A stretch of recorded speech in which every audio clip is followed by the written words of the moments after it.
안녕하세요. 저는 30대 중반 남성입니다. 현재 결혼을 앞둔 예비 신랑이에요.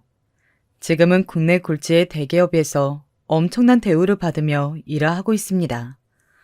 뭐 보통의 방법으로 입사를 해서 그런 건 아니고요. 제가 좀 특별한 방법으로 회사에 입사를 하긴 했거든요.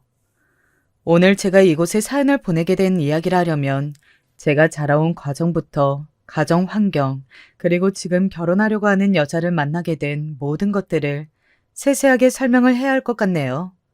그러면 아주 어린 시절 이야기부터 해야겠고요. 제가 기억하는 어린 시절은 저희 집은 늘 가난했다 였습니다. 단 한 번도 마음 편히 하고 싶은 무언가를 해봤던 적이 없었던 것 같아요. 늘 가난했고 늘 힘들었습니다. 그 배경에는 언제나 아버지가 계셨어요. 물론 일찍 돌아가셨지만 그럼에도 불구하고 제가 아버지에 대한 그리움이 단 하나도 없는 건 바로 아버지가 했던 그 일들 때문일 겁니다. 아버지는 도박에, 음주에, 바람에, 폭력에, 뭐 남들이 아는 안 좋다는 건 거의 다 하셨어요. 그 때문에 어머니는 매일매일을 집에서 우셨습니다. 하루는 돈 때문에, 하루는 아버지의 폭력 때문에, 하루는 서러워서요. 그런 어머니와 아버지를 보고 자랐으니 당연히 아버지에 대한 분노나 원망은 컸고 어머니에 대한 안쓰러움은 늘 가지고 있을 수밖에 없었죠. 그래서 저는 어렸을 때부터 공부를 참 열심히 했던 것 같아요. 처음에는 성적표를 받아오면 그걸 보고 웃으시는 어머니가 좋아서였던 것 같습니다. 좀처럼 웃으시는 일이 없는 어머니가 제가 100점을 받은 시험지를 들고 가는 날에는 정말 환하게 웃으셨거든요.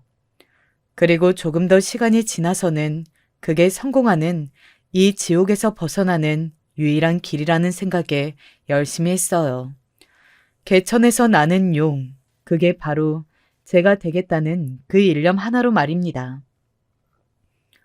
열심히 해서 어머니 호강시켜 드려야지. 이 지옥 같은 집에서 벗어나야지. 뭐 그런 생각으로 이를 악물고 공부를 했던 것 같아요. 그리고 저는 공부에 꽤 소질이 있는 편이었습니다. 학교에서 1등은 당연한 거고 구에서 나중에는 우리 지역에서 1등을 했어요.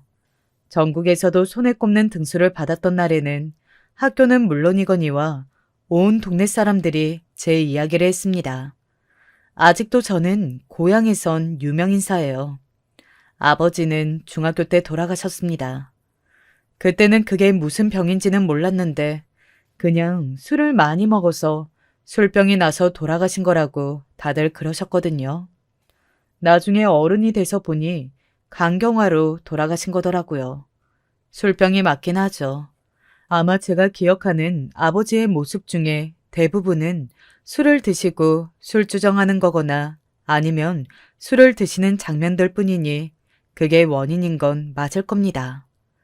그래도 아버지는 일을 하셨고 또 적긴 했지만 다달이 생활비도 주긴 주셨거든요. 그런데 그마저도 없어지니 가세가 정말 급격하게 기울긴 했어요. 또 아버지가 여기저기 남기고 간 빚이나 마지막에 많이 들었던 병원비 같은 것들도 눈덩이처럼 어머니를 덮쳤고 말이죠. 어머니는 어머니가 아는 모든 사람에게 한 푼이라도 빌리기 위해 빌러 다니셔야 했고 또 일을 몇 개씩이나 해야 했습니다. 그런 어머니를 보면서 더 아버지를 용서할 수 없었고 더 일을 악물고 공부했던 것 같아요.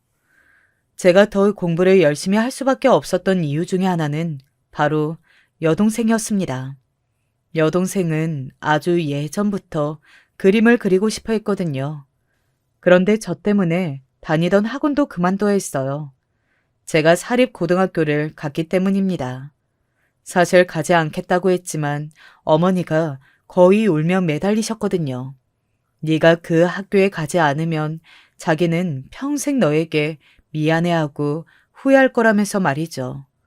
동생도 괜찮다고 했지만 어디 그게 정말 괜찮은 거였겠냐고요. 가족들의 그런 희생을 하는 것을 보고 있으면 저는 정말 이를 악물고 공부할 수밖에 없었습니다. 그리고 앞서 이야기했듯 저는 공부에 꽤 재능이 있는 편이었고 학교 측에서도 도움을 많이 주셨어요. 물론 학교에서는 그게 곧 학교의 영광이기도 했으니 그랬겠지만 그래도 저는 고3 때 담임 선생님을 참 잘 만난 편이었습니다. 정말 물심양면으로 많은 부분을 도와주셨거든요. 그 덕에 저 같은 학생을 지원하는 제도들이 많다는 것도 알게 되었고 보는 눈도 한국 한정이 아니라 해외까지 세상을 바라보는 시야도 넓어졌습니다. 사실 처음에 담임 선생님이 하버드라는 학교를 이야기하셨을 때 정말 말도 안 된다고 생각했었거든요. 유학은 일단 돈이 많이 있는 사람들만 가는 거라는 생각이 확고했고 외국은 생활비도 한국에서의 몇 배는 더 들잖아요.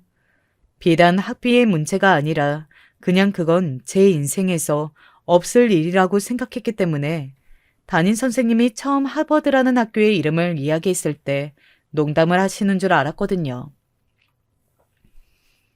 제가 거기를 어떻게 가요? 너 정도면 가고도 남지? 왜 못 가? 단순히 성적이 문제가 아니라 거긴 학비도 비싸고 또 그 주변은 생활비도 엄청날 텐데 저희 집 사정 아시잖아요. 내가 그 생각을 안 하고 너한테 하버드 이야기를 했겠나? 담임 선생님은 그렇게 이야기하곤 픽 웃으시더군요. 다 방법이 있지 하시면서 말이죠.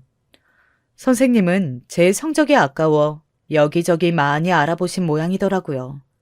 그렇게 알아보신 결과 저같이 공부를 잘하는데 돈이 없어 성적에 맞는 학교에 가지 못하는 학생들을 지원해주는 장학재단이 있더랍니다. 그래서 혹시나 하는 마음에 전화해서 우리 반에 저 같은 학생이 있는데 성적이 너무 뛰어나서 국내 학교에 가는 것이 아깝다고 하니 그쪽에서 자료를 좀 달라고 하더래요. 그래서 보냈더니 한번 만나자고 연락이 왔다는 겁니다. 너만 생각이 있으면 나랑 같이 가서 한번 보자. 거긴 학비뿐 아니라 한 달에 고정 생활비 지원도 다 해주는 곳이야. 물론 나갈 때 비행기 값까지. 한 번도 생각해 본 적 없는 일이었는데 선생님의 이야기를 듣고 있으니 가슴이 뛰더라고요. 외국 생활은 제 주제에 감히 꿈꿔본 적도 없는 일이었습니다. 어머님께 말씀드려보고 이야기해줘. 알았지? 그날 어머니께 바로 말씀드렸어요. 지금의 저라면 혹시나 그래도 부담이 되지 않을까 몇 번은 고민하고 이야기했을 텐데 그때는 어른스럽다는 이야기를 그렇게 들었어도 아직 어린애긴 했었거든요. 그래서 들뜨고 신나는 마음에 바로 이야기했습니다. 물론 어머니는 너무 좋아하셨어요. 담임 선생님이 은인이라며 눈물을 흘리실 정도였으니 말입니다. 그렇게 저는 하버드로 가게 되었습니다. 성적은 충분했어요. 하버드를 진학하는 학생을 배출한다는 것은 학교로서도 상당히 도움이 되는 일이었기 때문에 학교에서도 물심양면으로 저를 도와주셨고 말입니다. 지금 와서 생각해보면 참 여러모로 운이 좋았던 것 같아요. 왜 풀리려면 어떻게든 다 풀릴 때가 있잖아요. 그런 시기였던 것 같습니다. 학교에 다니는 동안 정말 즐거운 일뿐이었습니다. 저희 할아버지께서 유공자였던 덕에 저는 군대도 3개월만 다녀오면 됐었거든요. 그래서 휴학도 한 학기만 하고 학교를 빨리 졸업할 수 있었습니다. 그리고 바로 취직도 됐어요. 학교에서 그야말로 공부만 했던 탓에 성적도 상당히 좋았고 무엇보다 학교의 간판이 크긴 컸습니다. 그렇게 제 인생은 탄탄대로를 달리는 듯 했어요. 여러 곳에서 제안이 있었지만 월급을 가장 많이 주는 회사로 취직했습니다. 얼른 가족들을 호강시켜주고 싶은 마음이 컸거든요. 그리고 돈을 벌자마자 동생에게 미술 학원에 다니라고 했어요. 제가 학원비를 해주겠다고 말이죠. 말만이라도 고마워. 그런 게 인제 와서 시작하기엔 늦은 것 같아. 그런 게 어딨어. 꿈에 나이 같은 건 없어. 이제라도 다시 그림 시작해. 그리고 학교도 다시 알아보자. 응? 고등학교를 졸업 후 대학도 가지 않고 이것저것 아르바이트 중이었던 동생이 마음에 너무 걸렸었거든요. 그렇게 얼마간 동생을 설득해 학원을 보냈습니다. 동생은 정말 열심히 했어요. 저희 남매의 가장 큰 장점이었습니다. 뭐든 하면 끝을 보는 것 말입니다. 원래 재능도 있었던 동생은 그림 실력이 하루가 다르게 늘었어요. 공부에 손을 빨리 떼었던 탓이 정말 좋은 대학은 갈 수 없었지만 그래도 서울의 4년제 대학에 미대에 들어갔습니다. 그리고 지금은 미술학원을 운영 중이에요. 성격도 좋고 또 실력도 좋고 무엇보다 사업 수완이 괜찮아서 지금은 굉장히 그 학원의 규모가 커졌습니다. 저도 동생도 굉장히 성공한 삶을 살고 있는 거죠.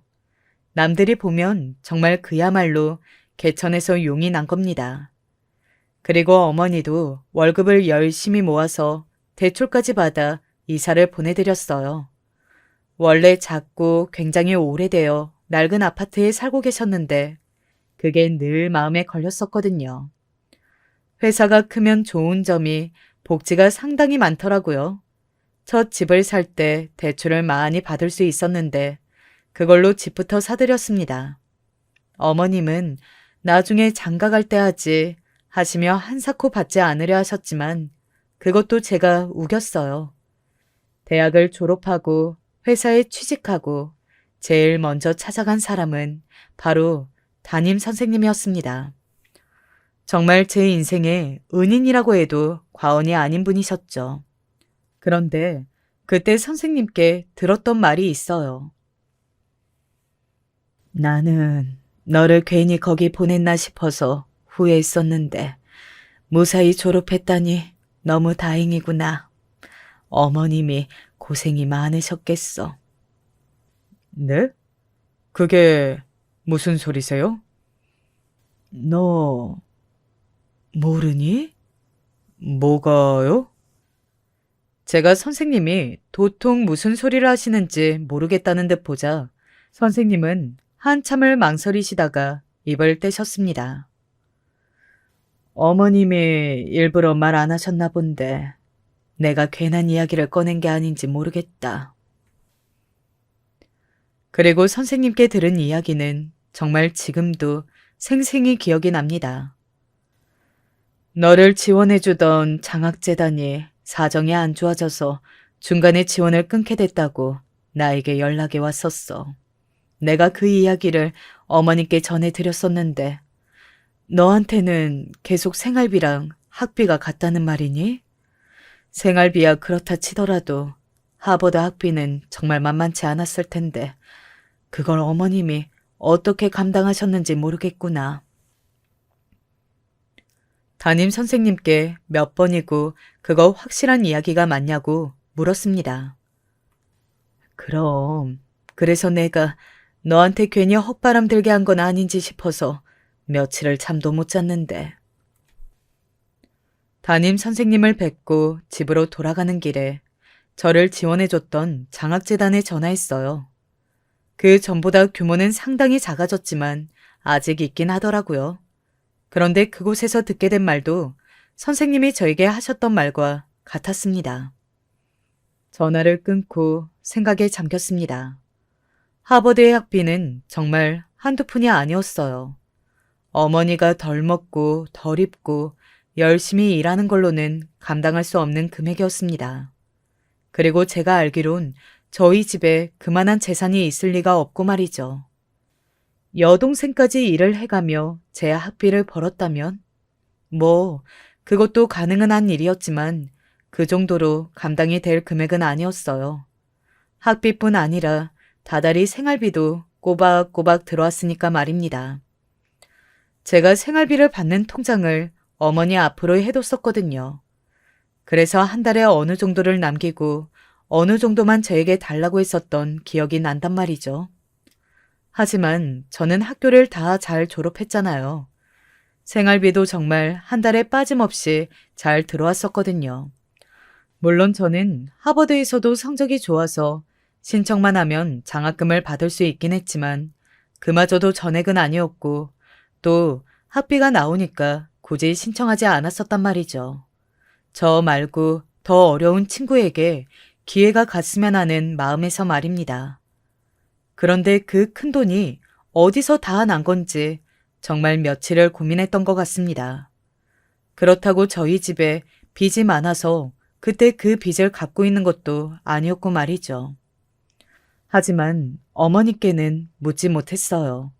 어떤 식으로 돈을 마련하셨든 그건 어머님이 저 모르게 하시느라 굉장히 고생하셨을 텐데 하는 마음에서였습니다. 그리고 가장 결정적으로 그냥 모른 척하는 게 낫겠다고 생각했던 이유는 바로 동생의 반응 때문이었어요. 진짜? 나는 계속 그 재단에서 오빠 학비랑 생활비 다 주는 줄 알았는데? 엄마가 힘들다는 소리 한 번도 하신 적 없어? 단 한 번도 없어. 나 알바한 돈도 그냥 내가 다 썼고, 그리고 집에 갈 때마다 용돈도 매번 주셨는데, 막 쪼들린다는 생각 든 적 없어. 평소랑 똑같았어. 그래서 고민 끝에 생각해낸 돈의 출처는 바로 외할머니였어요. 어머니는 외할머니와 사이가 상당히 좋지 않았거든요. 뭐 까놓고 말하자면 외할머니의 일반적인 미움이었습니다. 외할머니의 집안은 뭐 부자까지는 아니었어도 나름 먹고 살만은 한 집안이라고 들었거든요. 그런데 아버지의 조건이 굉장히 마음에 들지 않으셨던 외할머니는 결혼하면 다시는 얼굴을 볼 생각을 하지 말라고 하셨고 어머니는 그러겠다고 하고 집을 나왔다고 들었어요. 그리고 저는 자라는 동안 외할머니를 딱 한 번 뵈었습니다. 굉장히 무서운 얼굴로 저를 내려다보며 이렇게 말씀했던 기억이 있어요. 어쩜 네 아빠랑 그렇게까지 반박이니? 기분 나쁘게. 라고 말이죠. 어린 마음에 그 말이 아직도 가슴에 박혀 있거든요. 그래서 어머니는 죽으면 죽었지 아무리 힘들어도 네 외할머니에게는 연락하지 않는다는 말을 늘 입버릇처럼 하셨었습니다. 실제로 정말 많이 힘들 때도 한 번도 연락하지 않았어요. 도와주지는 않으면서 겉봐라 내 말 안 들으니 네 인생이 그렇게 망했지 라는 말만 늘어놓을 게 뻔하다고 말이죠. 그런데 아무리 생각해도 저희 집안에 돈이 나올 만한 구석은 그곳밖에 없었습니다. 그 말인 즉슨 어머니가 그동안 지켜왔던 것들을 다 내다버리고 외할머니에게 싫은 소리를 하러 간 거잖아요. 그랬을 어머니의 심정을 생각하니 도저히 아는 척을 할 수가 없었어요. 그래서 그냥 모르는 척 저는 끝까지 재단의 도움으로 학교를 졸업한 걸로 알고 있는 척을 했습니다. 제가 그렇게 결론을 내린 날 어머니를 찾아갔었습니다. 맛있는 것을 사드리고 용돈까지 드리고 나서는 어머님께 감사하다고 이야기하고 꼭 안아드렸어요. 내가 뭘 한 게 있다고. 어머니가 고생은 다 하셨는데요, 뭐. 아니다. 다 네가 잘나서 그런 거지. 그리고 하하 웃는 어머니를 보면서 눈물을 삼켰던 기억이 있습니다. 여기까지만 놓고 보더라도 저희 가족들 사이가 특히 저와 어머니의 사이가 얼마나 각별한지는 대충 아실 수 있을 것 같습니다. 그렇게 저는 어머니께 부채의식을 아는 채 정말 열심히 일을 했습니다. 그래서 어느 정도 여유가 되었을 때 제일 먼저 한 일이 대출을 받아 어머니를 이사시켜드리는 일이었고 말입니다. 물론 그걸로 그동안 받아온 것들을 다 갚을 수 있다고 생각하진 않았지만요. 이제 결혼해야지. 괜찮은 여자가 나타나면요. 너 중매서라는 사람이 얼마나 많은지 몰라. 저는 그렇게 결혼하고 싶지는 않아서요. 그럼 여자를 얼른 하나 만나. 너가 그러고 있으니까 주위에서 더 얼른 결혼 안 하냐 중매서겠다 난리잖아. 잘 찾아볼게요. 그리고 소개받는 것도 한번 잘 생각해보고. 중매라는 게 말이 그래서 그렇지 조건 괜찮고 자만 아가씨들 만나기엔 그만한 게 없어. 그리고 조건도 생각해야 하는 게 네 아버지 봐라. 내가 그런 거 생각 안 하고 그저 마음에만 끌려서 결혼하니 그 꼴이 난 거잖니.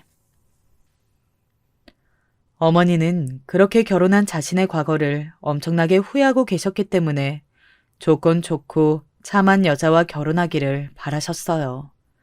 뭐 그런 어머니의 마음을 이해하지 못한 건 아니었습니다. 그래도 중매로 만나서 결혼하는 것에 대한 거부감이 좀 있었던지라 자일피일 거절을 하고 있던 상황이었어요. 그러다 30이 넘어가자 어머니는 더 이상 미룰 수 없다는 듯이 재촉하셨고 저도 진짜 선을 봐야 하나 고민을 하고 있었습니다. 그러던 중에 지금 여자친구를 만나게 되었던 것 같아요. 정말 운명처럼 말이죠. 너 주말에 뭐 하냐? 나? 어머님 집에 다녀올까 하는데? 너는 뭘 그렇게 어머님 집에 자주 가냐? 그러지 말고 나랑 봉사활동이나 가자. 봉사? 네가 무슨 봉사야? 실은 나도 여자친구한테 끌려서 가는 건데 한 사람이라도 더 데려오래. 그래야 일이 줄어든다고. 나 좀 도와줘라. 응? 원래 늘 그런 봉사활동에 대한 마음은 있었는데 어떻게 시작해야 하는지 몰라서 하지 못하고 있었거든요. 그래서 이번 기회에 잘 됐다 하는 마음에 친구의 제안은 기꺼이 받아들였습니다. 그렇게 가게 된 곳은 바로 고아원이었어요. 청소하고 빨래하고 묵혀뒀던 짐들을 나르는 생각보다 일이 고되다는 생각을 하면서 일을 하고 있을 때였습니다. 그거 거기 두시면 안 되는데? 제가 들고 나르던 짐을 보고 누군가가 그렇게 이야기했어요. 소리가 나는 쪽으로 고개를 돌렸습니다. 그러고는 들고 있던 짐을 떨어뜨릴 뻔했어요. 그거 2층 첫 번째 방에 두셔야 해요. 첫눈에 반한다는 게 이런 거구나 하는 생각이 들었습니다. 정말 말 그대로 저는 첫눈에 반했어요. 당시 여자친구는 일을 하기 위해 머리를 하나로 질끈 동여 묶고는 편해 보이는 티셔츠에 바지 차림에 얼굴에도 화장기라고는 없었는데 그 모습이 정말 너무 예뻐 보이더라고요. 나중에 친구에게 들으니 그 정도까지는 아니었는데 2년이 되려다 보니 당시엔 네 눈에 예뻐 보였나 보다 라고 하더군요. 하지만 아니에요. 제 여자친구는 아직도 제 눈에는 그렇게 예쁩니다. 용기가 없어서 바로 말을 걸지 못하고 주변에서 일하는 분들에게 누군지 물어봤어요. 그랬더니 다들 이렇게 말하더군요. 아이고, 총각이 사람 볼 줄 아네. 저 처녀 진짜 한 달에 한 번은 여기 와서 하루 종일 일하고 가고 또 후원도 하는 처녀인데 성격이 어찌나 좋고 예의도 얼마나 바른지 여기 직원들이 맨날 입이 닳도록 칭찬한다니까. 요즘 세상에 저런 사람이 어딨나 몰라 그래. 매달 마지막 주 주말에 여기 와서 저렇게 봉사해요. 정말 거의 5년이 넘었는데 한 번도 빠뜨린 적이 없어. 애들한테도 잘해서 애들이 얼마나 좋아하는데. 저는 그날 이후로 매주 마지막 주 주말에 그 고아원에 갔습니다. 봉사하겠다는 마음도 마음이었지만 그녀에게 말이라도 걸어보고 싶은 마음이 더 컸거든요. 나중에 들으니 여자친구는 정말 하나도 몰랐다고 하더라고요. 그냥 바른 청년이구나 하고 생각했대요. 그렇게 거의 6개월쯤 다녔을까? 여자친구가 처음으로 말을 걸어왔습니다. 별 말은 아니었어요. 그냥 식사 시간이니 식사를 하라는 말이었습니다. 같이 드실래요? 다 같이 급식처럼 먹는 식사 시간이었는데 제가 대뜸 그렇게 말해버린 겁니다. 여자친구는 정말 놀라서 눈을 동그랗게 뜨더니 웃으면서 이야기하더군요. 그럼 그러죠 뭐. 여자친구는 그날 제가 참 귀여웠다고 하더라고요. 얼굴이 시뻘개져서 같이 먹자고 하는 모습이 누가 봐도 자기를 좋아하고 있구나 싶었대요. 사실 그 전까지는 관심 없었는데 그날 이후로 자기를 살펴보기 시작했지. 내가 그날 밥 같이 먹자고 하길 잘했네. 어설프긴 해도 애들한테 잘하고 또 진심으로 대하고 열심히 하는 거 보고 요즘 보기 드문 좋은 청년이구나 싶었어. 그렇게 몇 번을 더 고아원에서 만났고 제가 먼저 물었습니다. 언제 한번 밖에서 식사 같이 하실래요? 약속 따로 잡아서요. 그렇게 저희의 연애가 시작됐어요. 정말 행복했습니다. 물론 의외의 사실들도 있었어요. 저는 여자친구가 무조건 저보다 어릴 거라고 생각했거든요. 심지어는 차이가 꽤 나지 않을까 걱정도 했었습니다. 그런데 저보다 연상이었어요. 그것도 4살이나요. 저는 아무런 상관이 없었는데 여자친구는 조금 부담스러워하는 것 같긴 하더라고요. 그러면서 우스갯소리로 연하 남친 만나려면 피부 관리도 더 열심히 해야겠다는 말을 농담처럼 하기도 했고 말입니다. 그런데 겉으로 보기에는 제가 더 늙어 보이긴 하거든요. 그리고 한 가지 더 의외였던 점은 고등학교밖에 나오지 않았다는 점이었어요. 이건 조금 많이 놀라긴 했습니다. 싫어서나 거부감이 있어서가 아니라 저와 대화를 나눌 때는 정말 대화가 잘 된다고 생각했었거든요. 그래서 막연히 고학력자이겠거니 생각했던 것 같아요. 처음 제 학력에 대해 여자친구가 들었을 때 다시 한번 부담스러워하는 듯 보여서 제가 말했습니다. 학력 같은 게 뭐가 중요해. 자기랑 나랑 대화 잘 되고 생각이 같고 그러면 되는 거지. 그리고 무엇보다 나는 자기를 사랑하는 거지 자기의 학력 같은 배경을 사랑하는 게 아닌데. 그렇게 이야기했고 그건 제 진심이었습니다. 하지만 여자친구는 여전히 조금 신경이 쓰이긴 하는 것 같더라고요. 아니, 그냥 학력도 아니고 하버드잖아. 하버드도 다 같은 대학이야. 그게 어떻게 다 같은 대학이야? 길 가는 사람 자꾸 물어봐. 하버드 졸업한 남자랑 고졸인 여자가 어울리는지. 남들 시선이 뭐가 중요해? 자기 같은 사람 만나게 될 줄 알았으면 나도 진작에 학교 그냥 가는 건데. 살아가는데 별 필요 없다고 생각해서 안 간 건데. 그걸 후회될 날이 올 줄은 몰랐네. 뭐 진지하게 한 이야기는 아니고 반은 농담처럼 이야기한 거지만 여자친구는 신경이 쓰이긴 하는 것 같더라고요. 뭐 반대의 입장이었어도 저도 아예 신경이 안 쓰이지는 않았을 것 같아서 그냥 앞으로 제가 그런 걸 덜 신경을 쓰도록 조금 더 노력하자고 생각했습니다. 그렇게 저희는 1년 정도를 연애했어요. 정말 좋았습니다. 다시는 이런 사람 만날 수 없을 거라는 아주 확실하고 확고한 생각이 들었어요. 그런 생각이 드니 결혼해야겠다는 마음이 들더군요. 이 사람 아니면 안 되겠다는 생각이 들 때쯤 여자친구에게 프로포즈했고 승낙받았습니다. 그리고 제가 연애를 하는 건 어머님도 알고 계셨거든요. 딱히 여자친구에 대해 상세하게 이야기하진 않았지만 그래도 연애를 하는 건 알고 계셨기 때문에 선을 보라는 이야기는 더 이상 하지 않으셨던 거고요. 여자친구와 결혼하기로 하고 프로포즈를 승낙받은 지 며칠 지나지 않아 어머님께 먼저 저 혼자 내려가 이야기했습니다. 그런데 어머님의 반응이 너무 제 예상과는 달랐어요. 반대를 하시는 겁니다. 안 된다. 연상이라니. 게다가 고졸이라니. 어머니, 그런 이유로 반대를 하신다고요? 그런 이유라니. 그게 얼마나 중요한 건데. 요즘같이 다들 대학 나오는 시대에 대학을 나오지 못한 건 그만한 사정이 있다는 말이고 나는 그만한 사정이 있는 사람들 싫다. 연상인 건 뭐 그렇다 치더라도 그건 안 돼. 어머님이 너무 확고하게 그렇게 말씀하신 겁니다. 저는 어머님의 말씀이라면 무조건 다 듣는 효자였어요. 하지만 그 부분에 있어서만큼은 양보하고 싶지 않았습니다. 아니, 양보할 수 없었어요. 저는 여자친구를 너무 사랑했거든요.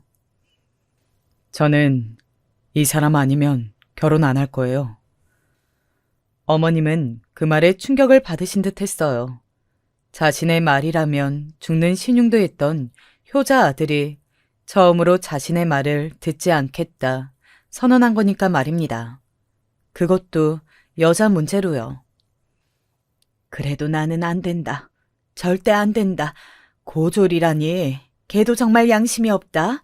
네가 그 좋은 학교 나온 건 알고 있니? 제가 좋은 학교 나온 거랑 그게 대체 무슨 상관인데요? 왜 상관이 없어? 저와 어머니는 정말 한 발도 물러서지 않고 대치했어요.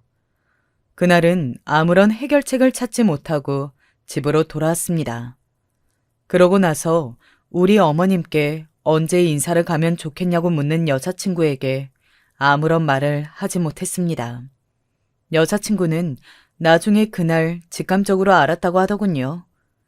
제가 어머님께 자신의 이야기를 했고 반응이 썩 좋지 않았다는 사실을 말입니다. 저와 어머니가 그렇게 대치하고 있을 때 이걸 해결해준 의외의 인물은 바로 제 여동생이었습니다. 여동생이 집을 내려갔다가 어머니가 알아 누워 계시자 무슨 일이냐고 물었고 제가 고졸인 여자와 결혼하겠다고 했다고 말씀하셨다고 하더라고요. 여동생도 자신의 편을 들어줄 거라 생각하고 그 이야기를 하신 것 같더라고 말이죠. 하지만 여동생은 어머니에게 분노했습니다. 엄마 딸도 오빠 아니었으면 고졸이었어. 몰라? 너랑 이건 상황이 다르지. 뭐가 달라? 그리고 오빠 여자친구 사연 엄마가 들어봤어? 엄마는 자기 딸이 고졸로 세상을 힘들게 살아가던 시절을 옆에서 다 봐놓고 어떻게 그런 이유로 오빠 결혼을 반대할 수가 있어? 나는 엄마한테 정말 너무 실망했어. 엄청나게 싸웠다고 하더라고요. 엄마와 여동생이 정말 한치의 물러남도 없이 말입니다. 나중에 들었는데 동생은 정말 화가 났다고 하더라고요. 자신도 어쩌면 어디선가 그런 이유로 누군가에게 반대당할 수도 있는데 그게 우리 엄마라고 생각하니 너무 화가 났다면서 말이죠. 어머니는 그렇게 동생이 다녀가고 나서 더 머리를 싸매고 들어 누우셨습니다. 동생이 다녀가고 일주일 뒤에 제가 내려갔었거든요. 그런데 어머니가 그 전보다 정말 마음고생을 많이 하신 듯한 얼굴이더라고요. 하지만 저는 그럼에도 물러설 수 없었습니다. 저는 정말 여자친구가 아니면 안 될 것 같았거든요. 그렇게 꼭 그 여자랑 결혼해야겠니? 저는 그 여자 아니면 정말 결혼 못할 것 같아요. 이런 마음으로 어느 사람이랑 결혼해요. 평생 그 여자만 생각할 텐데. 제 말에 어머니는 땅이 꺼져라 긴 한숨을 내뱉으셨습니다. 그러고는 체념한 듯한 얼굴로 저에게 이야기하셨어요. 그럼 얼굴이나 보자. 한번 데리고 와라. 하고 말이죠. 그리고 저는 바로 서울로 올라가 어머니와 식사를 하자고 나를 잡자고 이야기했습니다. 여자친구가 어딘가 다행이라는 얼굴로 한숨을 푹 쉬던 게 생각이 나네요. 나는 자기 어머니가 허락 안 하시면 어쩌나 했어. 섭섭하지 않아? 아니, 당연해. 나라도 이렇게 잘난 아들을 연상의 고졸인 여자랑 결혼시키고 싶지 않을 거야. 당연하지. 뭐가 당연해. 자기가 훨씬 대단하지. 이렇게 성공했는데. 아, 제가 여자친구 직업을 이야기 안 했군요. 여자친구는 식당을 하고 있었어요.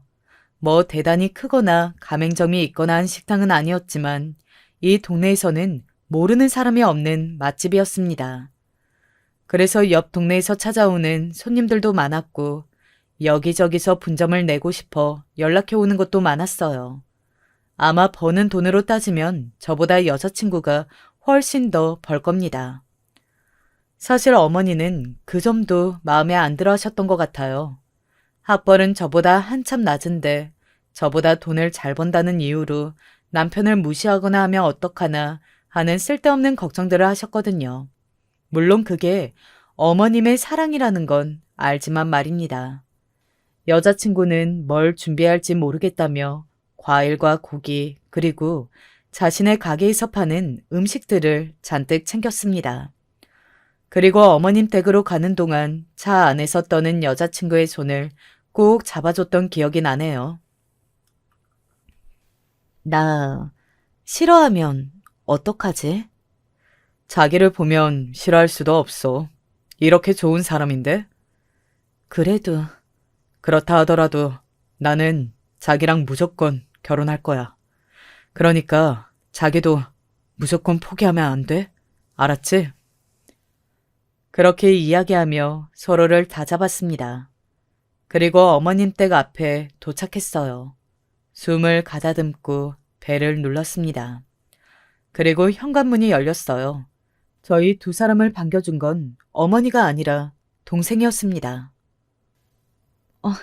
오빠 왔어? 안녕하세요. 저는 이분의 동생 신윤미라고 합니다. 네. 안녕하세요. 저는 이은정이라고 합니다. 두 사람의 어색한 듯 반가운 인사가 이어졌어요.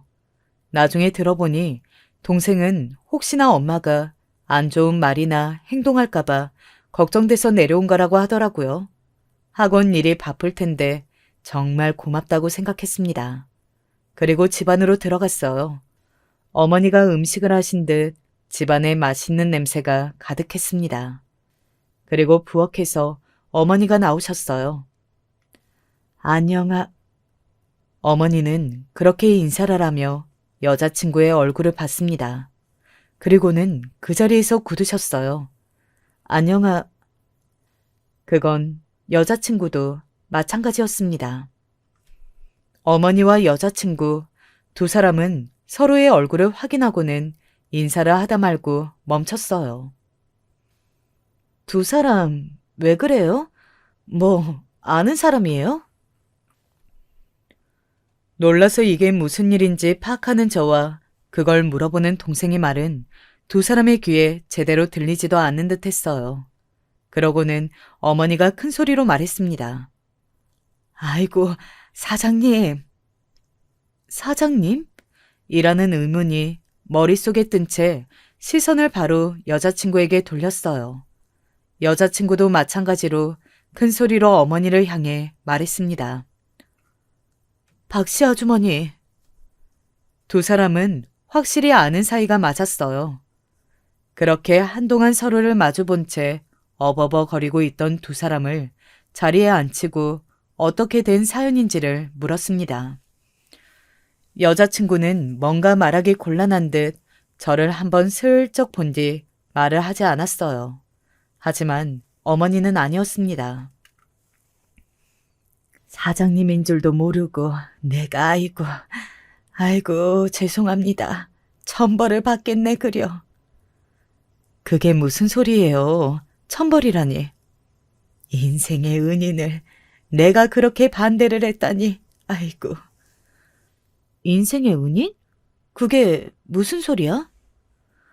동생의 그 물음에 여자친구는 뭔가 말을 하기 곤란한 듯한 표정으로 저를 슬쩍 바라보았고 어머니는 술술 말씀하시기 시작했어요. 나중에 알고 보니 여자친구는 끝까지 어머니와 저를 배려해 말을 하지 않은 거였더라고요. 너 학교 졸업할 수 있게 해주신 분이야. 이분이. 말씀 편하게 하세요. 송구스럽게. 아닙니다. 아니에요. 아이고. 사연인 즉슨 이랬습니다. 어머니는 오래전 여자친구의 식당에서 일을 했다고 해요. 그것도 상당히 오랜 시간 말이죠. 제가 취직을 하게 되면서 그만두셨다고 했으니 그 식당에서만 5년이 넘게 일을 하신 겁니다. 꽤 오랜 시간이긴 하죠. 여자친구도 홀어머니 밑에서 자라서 그랬던 건지 어머니에게 유독 마음이 더 쓰였던 모양이에요. 그래서 더 많이 챙겨주고 친하게 지내고 그랬다고 합니다. 그러던 중에 어머니가 제가 더 이상 재단에서 지원금을 받을 수 없게 되었던 겁니다. 여자친구는 일이 끝나면 매일 괴로운 얼굴로 집으로 돌아가는 어머니에게 무슨 일이 있냐고 물어봤다고 하더군요. 어머니는 그래서 그런 사정을 다 이야기했고 말이죠. 제가 도와드릴게요. 어머니는 그 말을 처음에는 믿지 않았다고 합니다. 아무리 좋은 사람이고 친하게 지냈다고 한들 어떻게 그 큰 돈을 턱 내어줄 수 있나 싶어서 말이죠. 나중에 아드님이 성공하시면 그때 저희 식당 홍보나 조금 도와달라고 전해주세요. 정말 도와드리고 싶어서 그래요. 아주머니 마음 그 누구보다 잘 알거든요. 그렇게 자식의 꿈을 포기시키고 나면 평생 괴로워하실 거라는 것도 말이죠. 저희 어머니가 그러시거든요. 원래 여자친구는 대학에 가고 싶어 했었는데 집안 사정으로 가지 못하고 고등학교를 졸업하자마자 식당에서 일을 한 거거든요. 고조를 써주는 곳이 많지 않아서 식당이나 카페, 편의점 같은 곳들에서만 일을 했었다는 것도 들은 적이 있습니다. 그러던 와중에 일하던 식당에 나이가 많으신 사장님이 장사를 접게 된 걸 인수하여 지금의 식당을 시작하게 된 거라고 말이죠. 그게 이렇게 성공하게 될 줄은 자기도 몰랐다는 말을 여러 번 했었거든요.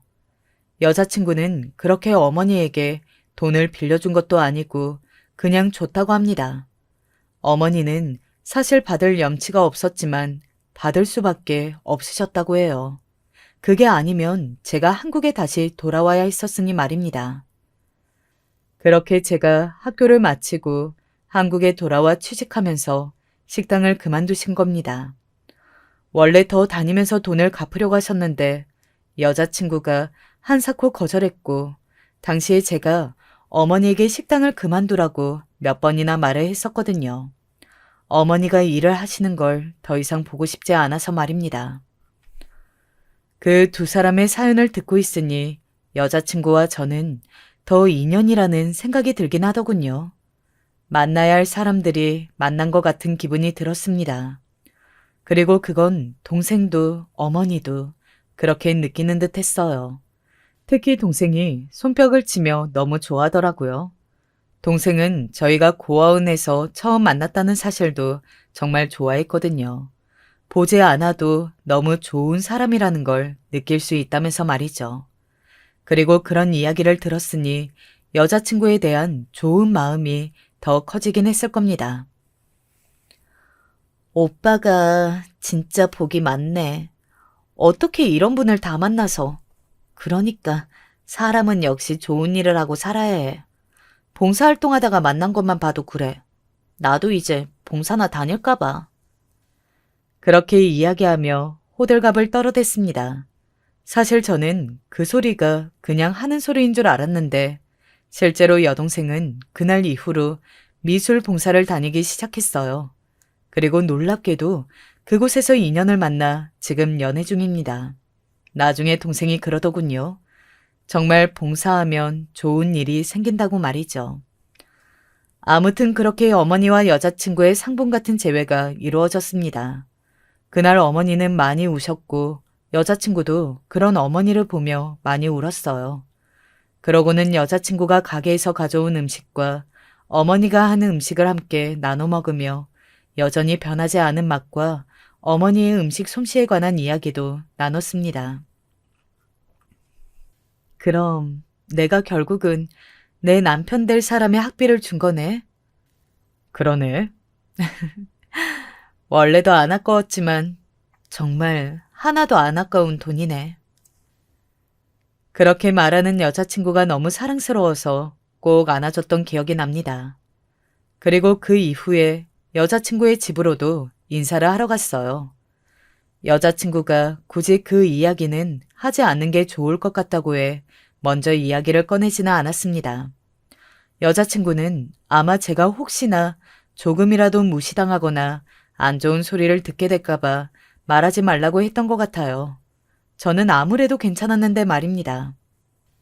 아이고, 이런 기이한 사이를 얻게 될 거라고는 꿈에도 생각을 못했네. 나이도 어린데 하버드? 내 하버드는 텔레비전에서만 들어봤지. 거기 나왔다는 사람은 생전 처음 보내 그려. 저는 정말 귀한 사위 대접을 받으며 단번에 허락받았어요. 그러고 나니 미안한 마음이 들긴 하더군요. 어머니는 물론 모르셨다고 하지만 그래도 반대하셨고 여자친구가 그로 인해 마음고생을 한 걸 알고 있으니까요. 그 이야기 그냥 하는 게 좋지 않을까? 자기가 더 대단한 일을 했다는 걸 아시면 우리 엄마 내가 여기저기 퍼준다고 안 그래도 엄청 뭐라고 하셔. 그리고 나는 자기가 귀한 사위로 대접받는 걸 보는 게 더 좋아. 그러니까 이야기하지 마. 라고 말하더군요. 정말 너무 좋은 여자죠. 제가 복이 참 많습니다. 저희의 결혼은 너무나 순조롭게 진행되었습니다. 아, 제가 여태 여자친구라고 했죠. 아직 아내라는 명칭이 익숙해지지 않아서 자꾸 그렇게 이야기하네요. 이제는 제 아내가 맞습니다. 혼수도 예단도 아무것도 하지 않았어요. 서로의 집안에서 다 상대가 최고의 혼수고 예단이다 라는 말을 했으니까 말입니다. 다들 반기고 축복하는 결혼인 거죠. 사실 저는 결혼식을 최대한 크고 성대하게 하고 싶었거든요. 여자친구를 위해서 말입니다. 평생 한 번 있는 결혼식인데 최대한 크고 화려하고 아름다운 결혼식을 만들어주고 싶은 마음이 컸습니다. 하지만 여자친구는 단호하게 거절했습니다. 그리고 이렇게 말했어요. 결혼식 비용으로 생각했던 돈, 우리 처음 만났던 그 고아원에 기부할 거야. 나는 그렇게 결정했으니까 다시 그 이야기 하지 마. 라고 말이죠. 사실 그때도 지금도 저는 천사와 결혼한 게 아닌지 하는 생각을 하곤 합니다. 이런 이야기를 하면 언니가 좋은 사람인 건 맞지만 오빠도 유난이라며 동생에게 한 소리를 듣고 또 어디 가서 그런 말 하지 말라고 아내는 부끄러워하지만 말입니다. 그렇게 아내의 말처럼 저희는 결혼식을 작게 치르고 원래 생각했던 결혼식 남은 결혼 비용을 우리가 처음 만났던 곳에 기부를 했습니다. 저희의 그런 소식과 결혼을 알게 된 그곳의 모든 식구들이 편지를 써서 줬는데 그 편지를 읽으며 아내도 저도 얼마나 울었는지 몰라요. 앞으로 더 좋은 일을 많이 해야겠다고 착하게 살아야겠다고 둘이서 손잡고 다짐했던 게 생각이 납니다. 이야기를 하다 보니 결혼식 관련한 에피소드가 하나 생각이 나네요. 제 회사 동료들 며칠 초대했었습니다. 원래 회사 사람들이랑 그다지 친하게 지내는 편도 아니고 좋아하지도 않았거든요. 저희 회사 사람들이 다들 흔히들 이야기하는 금수저에 자기 잘난 맛에 사는 고학력자들이라 흔히 말하는 되게 재수없는 타입들이 많아요. 제가 그 회사에서도 가장, 아니, 유일하게 집안에 별 볼 일 없었고 말입니다. 그래서 그런지 은연중에 저를 무시하는 사람들이 꽤 있었거든요. 그 결혼식에서도 마찬가지였습니다. 나는 이런 결혼식장 처음 와봐요. 되게 새로운 경험이다. 그러니까요. 맨날 휘황찬란한 호텔 결혼식만 다니다가 이런 것도 나름대로 분위기가 있네요. 소박하고. 언뜻 들으면 칭찬인 것 같았지만 사실은 상당히 사람을 깔보고 무시하는 듯한 말. 여러 번 당해왔었기 때문에 속으로 무시했었는데 식사 시간에 인사를 하러 다니는 자리에서도 그런 말을 하는 바람에 아내가 들었습니다. 다들 와줘서 감사합니다. 저희가 이런 결혼식장 처음 와봐서 너무 새로운 경험이라 좋더라고요. 그러니까요. 이런 소박한 분위기도 좋네요. 말만 들으면 별 문제가 없지만 은연중에 사람을 무시하는 그 태도를 분명 아내도 느꼈을 겁니다. 아내는 장사를 오래 해서 그런지 눈치가 참 빨랐거든요. 원래 더 큰 곳에서 하자고 이 사람이 그랬는데 저희가 봉사활동을 하다가 만났거든요. 그 돈으로 기부하기로 했어요. 다 허례허식인데 쓸데없는데 돈 쓰면 뭐해요? 의미 있는 곳에 써야지. 아마 아내의 말에 박힌 뼈를 알아챘을 겁니다. 그러니 어색하게 웃은 거겠죠. 아내는 말을 덧붙였어요. 다음에 저희 식당에 한번 오세요. 제가 회식비 안 받을게요. 아, 맞다. 식당 하신댔지. 저희 다음에 꼭 갈게요. 진짜로. 아마 그들은 아내의 식당이 그 정도로 클 줄 모르고 와서 또 제 속을 긁으려 했을 겁니다.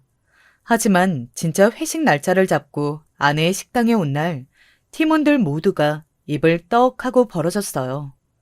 그 규모가 상상 이상이었을 겁니다. 아이고, 이 정도면 재벌 아니야? 그동안 왜 말 안 했어? 아하, 제 식당도 아닌데요. 아내가 하는 거지. 팀장의 말에 저를 늘 깔보는 듯 말했던 동료 직원 둘이 입을 삐죽이더군요. 아내분이 상당히 재력가시겠는데. 모르긴 몰라도 제 10배는 더 벌걸요. 제가 모시고 살아야죠. 저는 그 말에 입이 떡 벌어진 동료들은 끝까지 아무 말을 못했습니다. 자신들이 그렇게 자랑하던 돈이 제 아내에게 훨씬 더 많다는 것을 알았으니 말입니다. 정말 돈 한 푼 받지 않고 풀코스로 회식을 대접한 덕에 저는 회사에서 장가 잘 가기로 유명한 사원이 되었고 그 덕에 더 이상 저를 무시하는 사람들도 없게 됐어요. 뭐 이건 여담이지만 재밌는 이야기라 이렇게 써봅니다. 아내와 저는 잘 살고 있습니다. 아내가 나이가 있어서 임신하지 못할까봐 본인이 엄청나게 걱정을 했었거든요. 워낙 아이를 좋아하는 사람이라 더 그랬습니다. 저는 아이가 없어도 괜찮다고 했지만 아내는 그렇지 않은 모양이더라고요. 하지만 그런 걱정이 무색하게 결혼한 지 얼마 지나지 않아 바로 아이가 생겼어요. 온 집안의 경사였습니다. 저희 어머니도 장모님도 말은 안 하셨지만 속으로는 조금 걱정을 하고 계셨던 모양이더라고요. 나 진짜 못 가질 줄 알았는데. 이게 다 당신이 착하고 바르게 살아와서 복을 받은 거야. 그 덕에 나도 이런 행복을 누리네. 산부인과를 다녀와 초음파 사진을 본 날 울며 그렇게 이야기했었습니다. 아무래도 노산이라 임신 초기에는 조심을 하는 게 좋겠다는 의사 선생님의 말씀에 아내는 요즘은 식당을 나가지 않아요. 대신에 저희 어머니께서 나가서 가게를 봐주고 계십니다. 전에 5년 넘게 일했던 가게라 그 누구보다 잘 알고 계시거든요. 일이 어쩌다 보니 이렇게 됐지만 참 잘된 일이죠. 제 이야기는 여기서 끝입니다. 사람의 인연이 이렇게 될 수 있구나. 원래도 신기하다고 생각했는데 이렇게 사연을 쓰고 보니 더 신기하고 귀한 인연이라 여겨지네요. 아내에게 더 잘하면서 살아야겠어요. 저는 이제 그만 줄이겠습니다. 이 사연을 들으신 모든 분도 혹시 베푸실 일이 있다면 언제든 주저하지 말고 베푸세요. 혹시 아나요? 저처럼 이렇게 복이 굴러 들어올지 말입니다. 안녕하세요. 제가 원체 일복이 많은 건지 어딜 가나 많은 일들에 시달리며 생활하고 있네요. 특히 어린 자녀도 있다 보니까 애 키우랴, 어른들 챙기랴, 집안일 하랴, 맡은 일까지 하랴, 몸이 몇 개라도 부족할 지경인데요. 그런 와중에 가끔씩 머릿속 환기시킬 만한 거리로 이 톡톡 사연을 듣고 있어요. 읽어주시는 분 목소리가 너무 편해서 가끔 틀어놓고 잘 때도 있답니다. 아무튼 제 사연도 소개될 만한 내용일지 모르겠지만 한번 설레는 마음으로 한자 두자 적어보게 되었어요. 저는 결혼한 지 좀 되었는데 아이가 늦게 생긴 편이라 남들은 벌써 중학생 아이들을 키우고 있는데 우리 아이는 아직 초등학생이에요. 그래도 이렇게 아이 하나를 낳아서 키우고 있다는 게 참 신기하기도 해요. 하지만 역시나 인생은 쉽지 않았으니 아이를 갖는 것에 시간이 많이 걸렸던 동안 꽤 적지 않은 압박이 있었답니다. 대부분 이런 부분에서 압박을 가하는 건 거의 시댁 쪽에서 많이 일어나잖아요. 저도 별다를 것 없이 시댁으로부터 싫은 소리를 엄청나게 들어왔어요.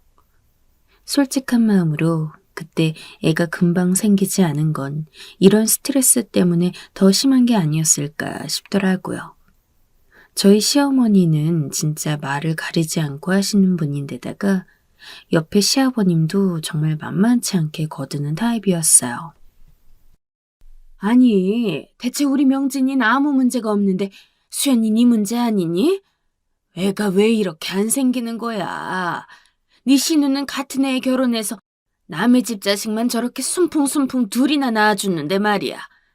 아유, 속 터져 진짜. 아, 그러게 내가 그 전에 희주... 아니, 암튼 하여간 오죽 답답해야 말이지. 우리 시어머니는 적당한 선을 모르고 저렇게 마구 뛰어넘는 분이었는데요. 왜 아들 부부가 애기 안 생기는 걸 며느리 한쪽으로만 몰아넣으시는 걸까요? 게다가 안 해도 되는 얘기인 아들의 이전 오래된 여친에 대한 말을 꺼내시더라고요. 아버님도 거기서 아쉽다는 듯 입맛을 다시며 말씀하는데 진짜 이건 거의 막말도 이런 막말이 있나 싶었어요. 그러게 말이야. 말이 나왔으니 희주 걔가 오죽 우리한테 잘했나? 아니, 일단 시집 와서 임신도 잘 못할 거면 시부모한테 싹싹하게라도 굴든가. 수연이 너는 그런 게 영 틀려먹었어.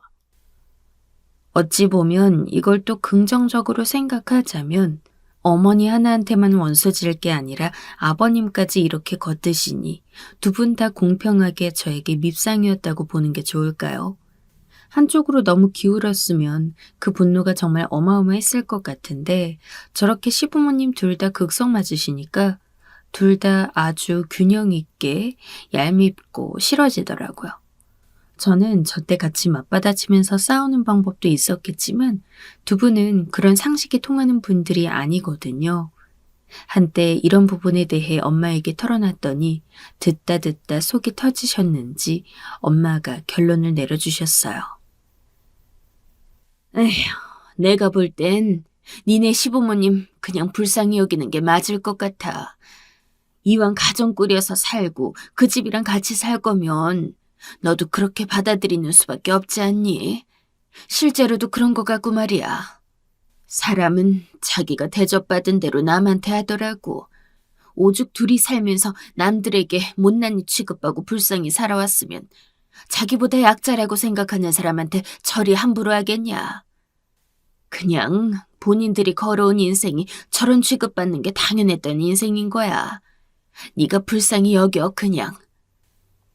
이렇게 말을 해주는데 바꿔서 생각해보니 또 그런 생각이 들더라고요. 실제로 저 두 분은 보통 고생한 게 아니었어요. 대외적으로도 우리 부부가 이렇게 고생해서 자수성가했다고 자랑을 하시고요. 허나 그 건너편에는 그나마 도끼가 안에 있어서 그런지 어떻게든 손해를 안 보고 이익만 보려는 성향이 강하셨어요. 남들한테도 그러시는데 뭐 며느리한테는 말을 가루하시겠나요? 갈수록 점점 강도가 심해지니 확실히 짚고 넘어가야겠더군요. 남편에게 엄포를 놓았어요. 당신, 이건 나만 혼자 짊어질 일이 아니야. 병원 가서 같이 둘 다 검사 받자. 난 충분히 그동안 많이 받았고 그걸 증명해왔음에도 어머니 아버님이 자꾸 저런 말씀 하시는데 솔직히 못 버티겠어. 당신이 중간에서 힘써준 건 고맙지만 이건 확실히 해야 돼. 이렇게 말했고 결국 남편 역시 임신에 있어서 적합한 몸인지 검사를 하게 된 거예요.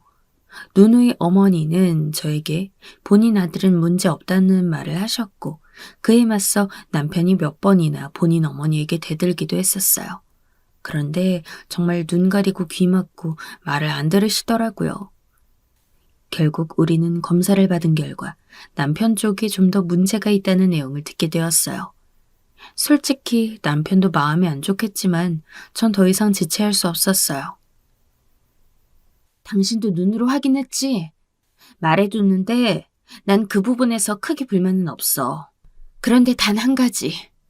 어머니 아버님이 하도 내 쪽으로 잘못을 몰고 계시니 이건 정말 제대로 해야 돼.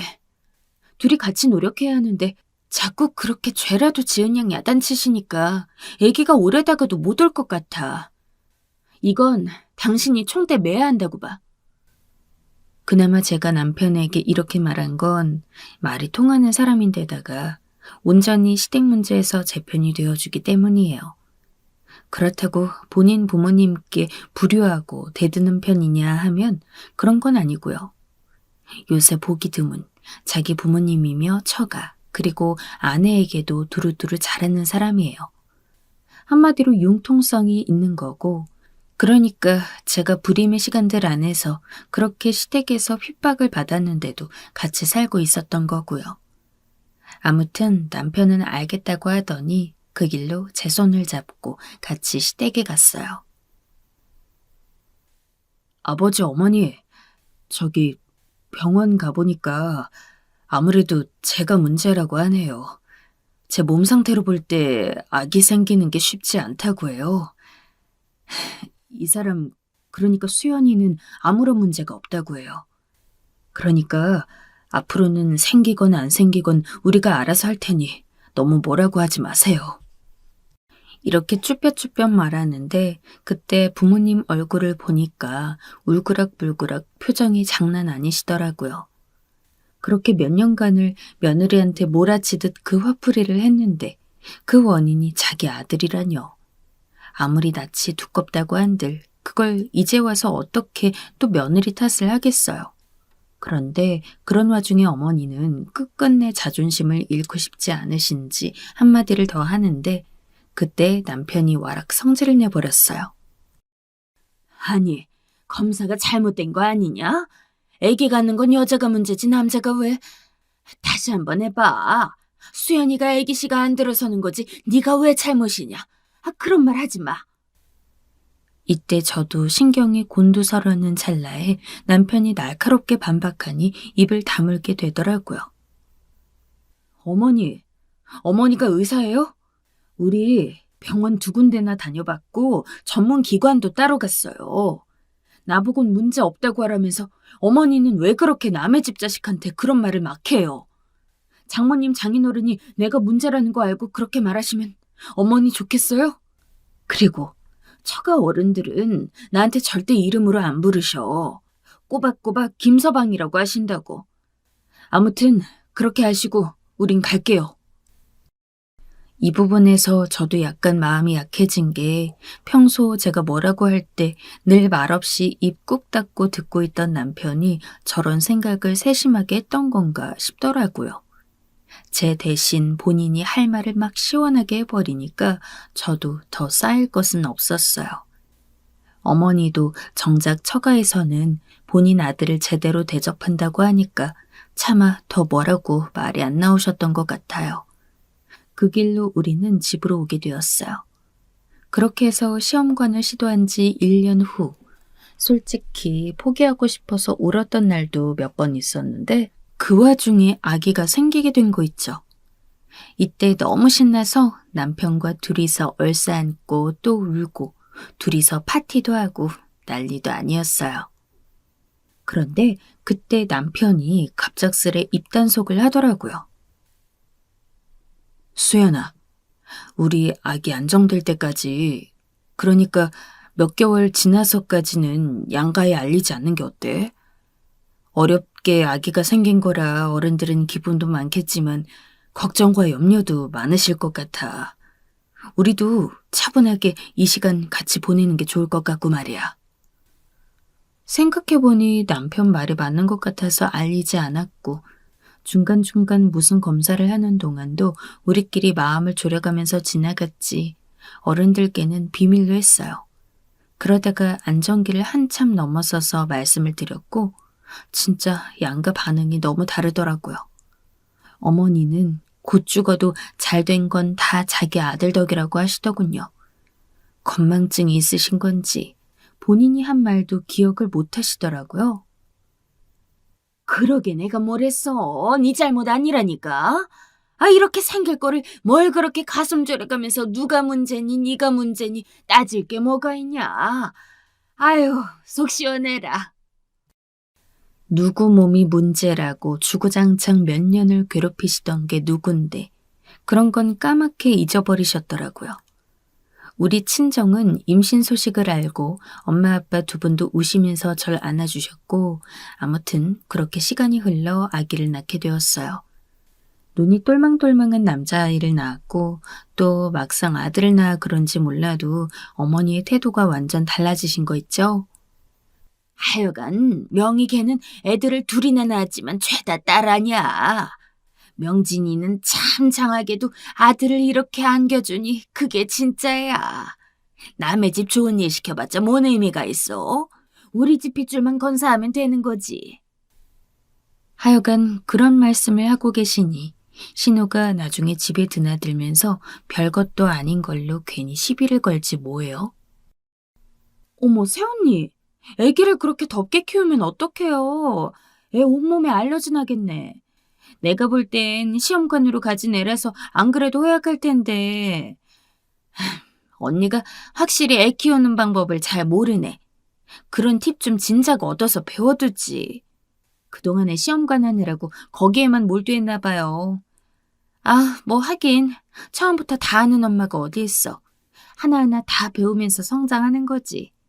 언니, 모르는 거 있으면 나한테 뭐 물어봐요. 이러면서 말하는데 은근 기분이 나쁜 거예요.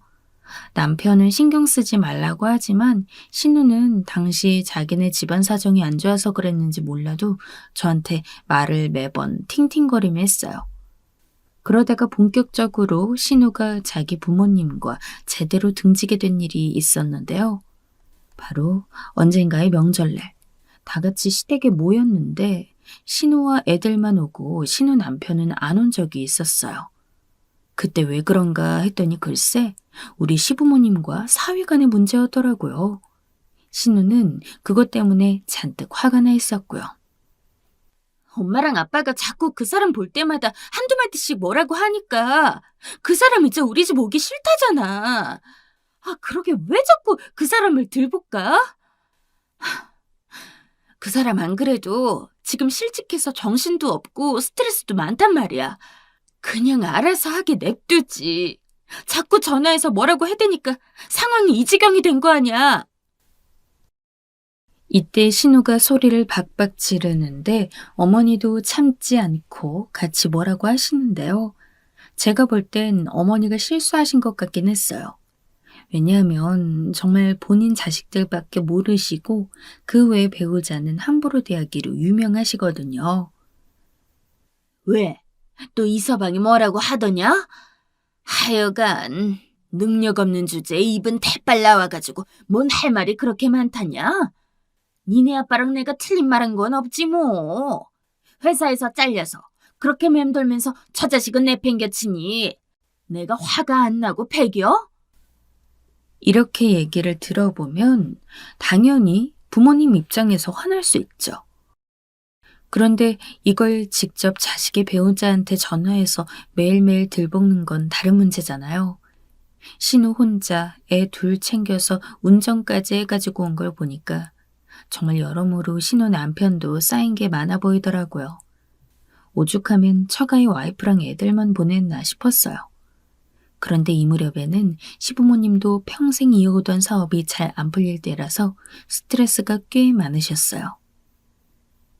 그러게 이서방 보고 얼른 여기 들어와서 일 좀 같이 하자고 하지.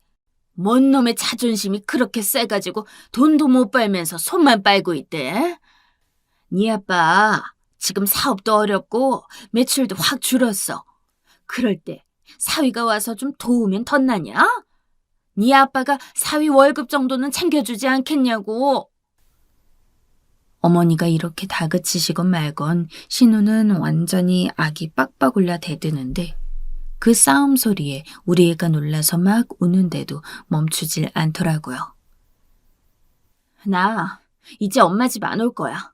엄마가 정말 자식 생각하고 걱정하면 사위가 어찌 살던지 간에 그냥 놔두는 게 맞는 거라고.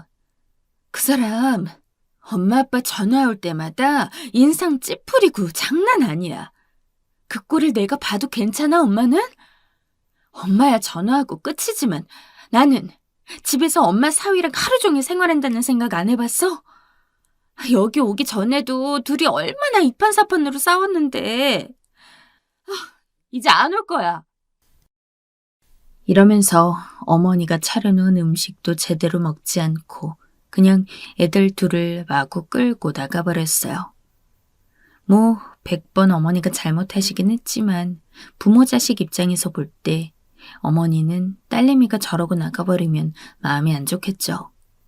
한편으론 다 심은 대로 거두는 생각이 들었고 아무튼 저도 그 안에 있기는 불편했어요. 그런데 또 불똥이 이쪽으로 튀지 뭐예요? 예명진아, 니네 가는 길에 네 동생한테 들러서 이거 전이랑 잡채랑 반찬들, 그리고 육개장이랑 다 갖다 줘라. 에휴, 저거 성질머리가 고약해가지고 지가 뭔 소리를 했는지도 모를 텐데. 가서 이 명절에 배 쫄쫄 굶고 있을 거 아니야. 아니, 두 분이 싸워놓고 왜 그 뒤치다꺼리를 우리가 하는 건지. 그 와중에 우리 애도 컨디션이 나빠서 앙앙 울어대니 남편이 단칼에 자르더라고요. 엄마네랑 명인이랑 뭐가 멀다고 우리를 시켜.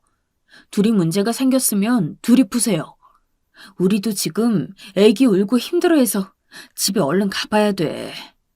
해결할 거면 엄마가 직접 나서던지. 암튼 우리도 볼 일이 있어. 이제 그만 일어나 볼게요. 이렇게 정리해준 덕에 그냥 우리는 빠져나오긴 했고 그 뒤에 어떻게 해결했는지 모르겠지만 그 뒤에 추석, 그 다음에 구정도 신우는 오지 않았어요. 그러다가 자기도 도저히 어쩔 수 없었는지 약호가 확 꺾여서는 나타나게 된 날이 있는데 사실 좋은 계기로 모인 날은 아니었어요.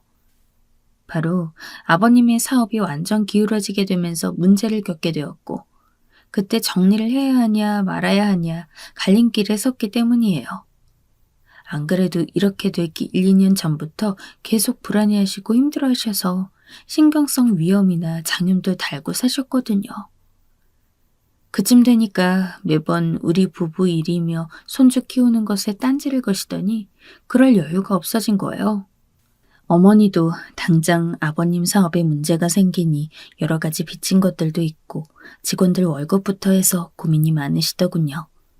그런데 이때 아버님이 그간의 피로가 완전 몰아닥치고 충격을 받으셨는지 알아눕게 된 거예요. 이때 작은아버님께서 같이 사업을 도우고 계셨는데 두 분끼리도 트러블이 생겨서 갈라서게 되었고요. 이날 정말 난리도 아니었던 게 우리 부부와 신우네 부부는 아버님이 걱정돼서 온 거지만 작은아버님네 부부도 갑작스럽게 들이닥쳤어요. 그러면서 어머니랑 막 싸우시는데 분위기가 너무 험악하더라고요.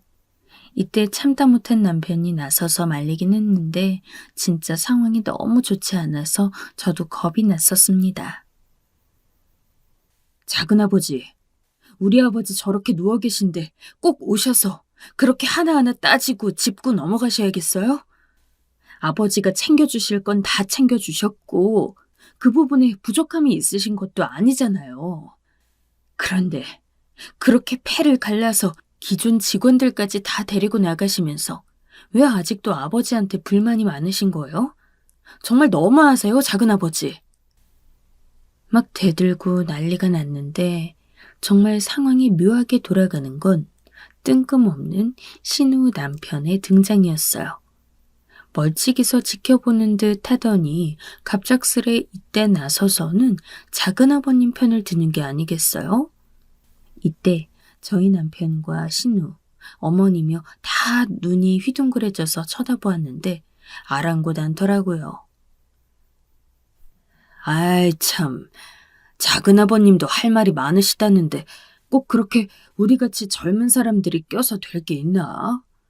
아버님도 아버님이시지만 같이 사업하면서 동업을 하다 보면 불만이 생길 수밖에 없죠. 형님도 좀 자중하세요. 어른이신데 그렇게 버릇없이 말씀하시면 안 되죠. 뜬금없이 대체 왜 본인이 나서서 혼기질을 하나 싶어 다들 황당해하는데 이후로 신우가 하는 말을 듣고 이해가 갔어요. 그런데 진짜 이건 무슨 돗대기 시장도 아니고 안방에 누워 계시는 아버님은 병을 더 얻는 게 아닌가 싶더라고요. 당신 뭐 하는 거야? 여기서 왜 그런 식으로 말해? 당신 평소에 우리 아빠한테 불만 있는 거 이 기회에 아주 폭죽 터뜨리는 거야? 객관적으로 봐도 우리 아빠가 지금 당하고 저렇게 누워 있는 건데 어떻게 그런 말이 나와? 왜 끼어들어서 난리냐고. 상황 돌아가는 걸 보니까 정말 그 말이 틀린 것 같지 않더라고요. 평소 사위를 무시하는 장인어른에게 오래도록 원망이 있었고 그런 장인어른이 사업이 망해서 저렇게 된 걸 보니까 막상 병문안경 왔지만 안 입고 온 거요. 그러니 평소 그닥 왕래도 없던 작은아버님 편을 저렇게 새삼 들고 있는 거고요. 아무튼 이때 다들 파하고 내보내긴 했지만 남편이나 어머니나 분이 풀리지 않아서 다들 알아눕겠더라고요. 어머니는 본인 시동생 때문에도 뒷목을 잡고 뜻하지 않게 치고 들어온 사위의 배신에 더 기가 막히신 것 같았어요. 이때 탈이 나버린 상황을 수습하려면 그 작은 회사에서 최소 몇 억까지는 메꿔야 했는데 그게 그렇게 쉽지는 않았나 봐요. 여기저기 빚이 돌고 도는 수준에 저희도 자세히 모르지만 아무튼 시부모님은 그걸 당장 메꿀 만한 억대의 돈이 충분치 않으셨던 거죠. 자식인 우리나 신혼애라도 혹시 좀 보태라고 하실까봐 그때 긴장하고 있었지만 그나마 다행인 것은 그런 말은 안 꺼내시더라고요. 상황이 일단락되고 우리는 집에 와서 평소 같은 생활을 하고 있었지만 그래도 마음이 편할 리가 없었어요. 남편은 저에게 자기 부모님 얘기를 하는 성격이 아니기 때문에 저도 모른 척했지만 그래도 적잖게 신경 쓰고 있다는 건 감지할 수 있었거든요. 사실 뭐 두 분이 사위에게만 저렇게 함부로 하신 것도 아니고 며느리인 저에게 입히신 상처도 아주 만만치 않아요. 그런데 그걸 지금 꺼내어 들이민다는 건 야비하다는 생각이 들더라고요. 원수라는 표현까진 그래도 아무튼 안 좋은 감정을 갖고 있는 사람이 아파서 쓰러졌는데 뭘 던지는 건 제대로 된 싸움이 아니니까요.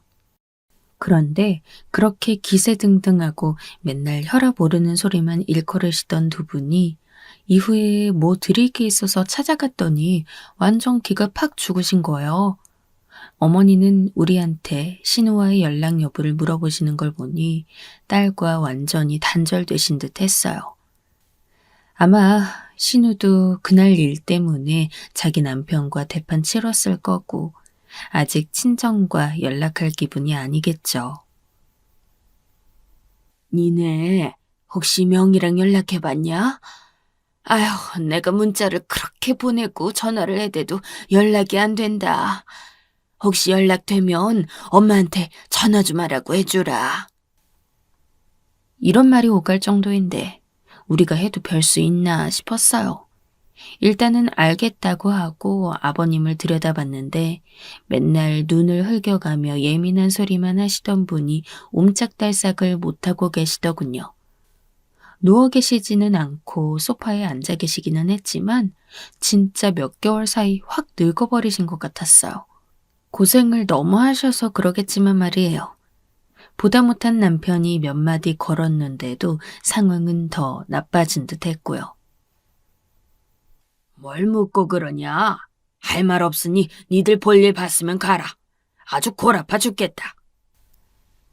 사실 저는 아버님이 시아버지로서는 얄미운 부분이 있긴 했지만 이렇게 보면 또 안 됐다는 생각이 드는 게 믿고 같이 굵직하게 나눠서 일했던 동생으로부터 배신에 원망에 거기다가 본인 잘못도 있긴 하지만 아무튼 그렇게 무시했던 사위까지 등에 칼을 꽂은 셈이었으니까요. 사업이 망하게 생긴 것도 죽겠는데 연달아 가까운 지인들이 기다렸다는 듯 화살을 던져대니 살맛이 안 나셨겠죠. 이때 막상 들러보니까 저희도 찝찝한 기분을 지울 수 없어서 돌아왔는데 온 지 얼마 안 되어서 어머니로부터 전화를 받게 되었어요. 신우한테 연락해보라는 전화인가 했는데 그게 아니고 아버님과 관련된 내용이었는데 남편이 시스런 간 사이 제가 받아서 망정이었지. 남편이 직접 받았으면 거의 기절했다 싶겠더라고요. 예, 빨리 와봐라, 얼른. 얼른. 빨리 와보라고. 이날은 오전에 우리가 들렀을 때도 이미 약간 피곤한 상태였는데 집으로 와서 겨우 쉬려고 하니 엄청난 일이 터지는 바람에 정신을 가릴 수가 없었네요. 크게 문제되지 않고 마무리가 되긴 했지만 이때 아버님이 쓰러지시고 만 거예요. 정말 집안 분위기가 말이 아니더라고요. 아버님이 그렇게 축 늘어지신 것도 처음 보고 난생 처음 구급차도 불러보고 우리 또한 무척 많이 놀랐어요. 남편도 똑같이 넋이 나가서는 계속 우울하고 슬픈 얼굴을 하고 있더라고요. 저 역시 편한 마음은 아니었던 게 그렇게 저한테 악을 쓰고 상처 주는 말만 가득하시던 시부모님인데도 한 분 한 분 돌아가며 우시는 모습을 봤으니까요. 게다가 가장 마음에 걸리는 건 남편이었어요. 남편은 여지껏 결혼 생활에서 단 한 번도 제 편을 들어주지 않았던 적이 없는 사람이에요. 혼수가 좀 부족했어도 그걸 가지고 자기 부모님이 툭하면 딴지를 거셔도 그때마다 같이 맞받아 쳤었죠. 그럼 어머니 아버지는 왜 결혼을 허락했어요? 아들 장가 보내놓을 땐 좋다고 허락해놓고 막상 며느리 들어오니까 자꾸 그런 걸로 돈돈돈 거리시면 나보고 어쩌라고요. 진짜 뇌가 다 창피해요. 그만 좀 하세요. 남편이 이렇게 늘 뚝심 있게 잡아주는 덕에 저도 그럭저럭 결혼 생활을 이어왔나 싶어요. 게다가 이 사람은 우리 부모님께도 잘하고 제 남동생이 첫 취업을 했을 때도 용돈도 주고 아기자기하게 신경을 많이 써줬거든요. 하여간 이때 왜 그렇게 만감이 교차하던지. 이런 상황이 갈수록 나빠지면 더 나빠졌지 결코 자연적으로 나아질 리는 없을 텐데 가슴이 막 조여오더라고요. 이후로는 아예 시부모님이 저희한테 연락을 안 하셔도 우리가 혹시나 싶어 하루에 한 번씩은 안부를 여쭈게 되었고 가끔은 제가 괜히 불안해서 전화해보기도 했어요. 어머니는 진짜 이빨이 다 빠져버린 호랑이처럼 본인 딸이랑도 저렇게 단절되고 나니 기력이 쇠하셨더라고요. 사업이 쇠퇴하기 시작한 이래 저렇게 빨리 기력이 사라지고 사람이 처지게 된 건지 옆에서 지켜보는 것만으로도 우울감을 같이 느끼게 되더라고요. 정작 남편은 저에게 별말 하지 않았지만 그 후로 한 1, 2주간 저 혼자 꽤 많은 고민을 하며 시간을 보냈어요. 솔직히 이전에 아주 기세가 하늘을 찌르던 시절로 돌아가고 싶은 건 절대 아니지만 두 분 자체에겐 큰 정 없어도 나에게 잘해주는 남편의 부모님이잖아요. 자연히 남편이 그런 부분에서 영향을 받고 다운이 되어 있으니 계속 지켜볼 수가 없더라고요. 결국 저는 오랜 생각 끝에 결심한 바를 남편보다 먼저 시부모님께 알리기로 했고 남편은 그 사이 시댁으로 오고 있었어요. 일단 아버님은 듣자마자 바로 거절하시더군요. 아파트 담보대출이라니. 우리 빚도 지금 허덕이는데 됐다. 가족들 다 끼워서 빚으로 돌려치기 하면 다 망하는 거야. 뭔 4억씩이나 받아가지고 주겠다는 거야. 에휴. 니는 신경 꺼라. 저는 이때 바로 계속 결심했으니 우리가 드리는 것 받아주시라고 옥신각신하는 사이 어머니도 껴서 그 돈을 나중에 어떻게 감당하냐며 말이 길어지고 있는데요. 그 사이에 남편이 왔어요. 남편은 전혀 못 들은 상황에서 이 흐름을 보더니 저보고 제정신이냐고 하더라고요. 수연아, 무슨 말이야? 너 무슨 일을 나한테 상의도 안 하고 그렇게 말을 해? 대출이라니. 아니, 일단 머리 아프다. 왜 그러는 거야 진짜. 나한테 묻지도 않고. 저 역시 이런 흐름으로 가면 죽도 밥도 안 될 것 같아서 딱 잘라 말을 정리했는데요. 저도 어디서 그런 배포가 나왔는지 모르겠어요. 이왕 결심한 거 밀어붙여야 하고 어쩌다 보니 두 분이 부담을 좀 덜 느끼시는 쪽으로 얘기가 흘러가게 되었네요. 그래서 내가 당신 오라고 한 거잖아. 같이 알고 있자고. 일단은 어머님, 아버님, 저희도 그 정도까지가 최선이니까 해드리는 거예요. 그냥 받아주세요. 지금 이렇게 두 분이 앓고 누워 계셔봤자 상황은 더 안 좋을 것이고 어차피 저희 남편이 장남이니 나중에 노후에 우리가 해드릴 게 있을 거 아니에요. 그거 선불로 땡겨서 받으신다고 생각해 주세요. 여기까지 말하고 저도 왜 이렇게 말에 모터가 달린 듯 쭉쭉 나가나 싶어 스스로도 좀 황당했어요. 그런데 뒷말을 들으시더니 두 분도 침묵하시더라고요. 아무튼 저희는 그렇게 하려고 해요. 노후에 자식들에게 받을 공경 지금 이렇게 위급한 때 선불로 땡겨서 받으신다고 생각해 주세요.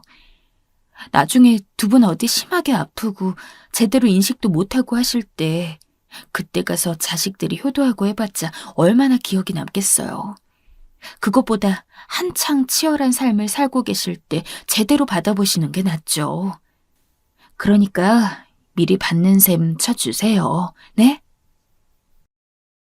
이렇게 말하다 보니 전반적으로 분위기가 착 가라앉았고 결국 그 자리에 있는 넷 다 아무리 생각해봐도 결론은 하나로 모여지긴 했어요. 방법이 있다면 그거라도 땡겨서 지금 걸 어떻게든 막아봐야지. 안 그러면 정말 다 죽을 수도 있겠다. 이런 거죠. 저도 마냥 착한 마음만 갖고 한 건 아니에요. 두 분이 저렇게 내려앉으셔서 힘들어 하시면 결국 두 분을 모시게 되는 방향으로 갈 수도 있고, 그러니 착한 마음은커녕 어떤 부분에선 저도 얕았다고 보일 수 있겠죠. 그런 상황을 빨리 맞느니 저희가 할 수 있는 선에서라도 무리를 해서 두 분이 알아서 일으켜 세우고 지내실 수 있게 지원을 해드리는 게 맞다고 봤어요. 그러니까 저로서도 사실 두 분을 배려한다는 생각보다는 철저히 내 자신을 위해서 이렇게 하는 거다 싶었죠. 남편에게도 당당하게 이런 의견을 표했고 남편도 그 덕에 한결 부담이 꺾였는지 일은 순조롭게 진행되었답니다. 사실 아버님은 여기저기서 죽죽 딴지를 걸고 넘어지고 배신당하고 있는 판국에 어디서 이런 돈이라도 나와서 메꿀 수 있을 거란 기대를 전혀 못 하셨나 봐요. 그나마 막을 수 있는 틈이라고 생각하셨는지 마냥 처져 있던 때와는 달리 움직이시면서 다시 가닥을 잡아가시더라고요. 그렇게 해서 다시 일어나기에도 사실 몇 주 시간이 걸리긴 했어요. 건강이 너무 최악인 상태였고 어머니도 화병을 앓다 못해 대상포진까지 터지셔서 힘들어 하셨고요. 이렇게까지 상황이 가고 있는데도 연락 한 번 없는 신우도 너무하다 싶어 제가 연락을 했는데 너무 후회스럽더라고요. 좋은 말 들을 걸 기대한 건 아니지만 되게 짜증이 났어요. 뭐 그건 언니네가 잘했네. 아빠도 잘 찾아보면 그렇게 돈 나올 구석이 있는데 뭐 그렇게 야단을 부리고 생쇼를 다 했대요. 언니네도 진작 좀 생각을 하지. 우리 엄마 아빠를 어지간히도 애태웠네요. 좀 더 빨리 의견을 내놨으면 우리 신랑이랑 아빠도 그렇게 그날 쌍심지켜고 싸울 일도 없었잖아요. 이건 뭐 물에서 건져내줬더니 보따리 내놓으라는 격도 아니고 여러모로 기가 막혔어요.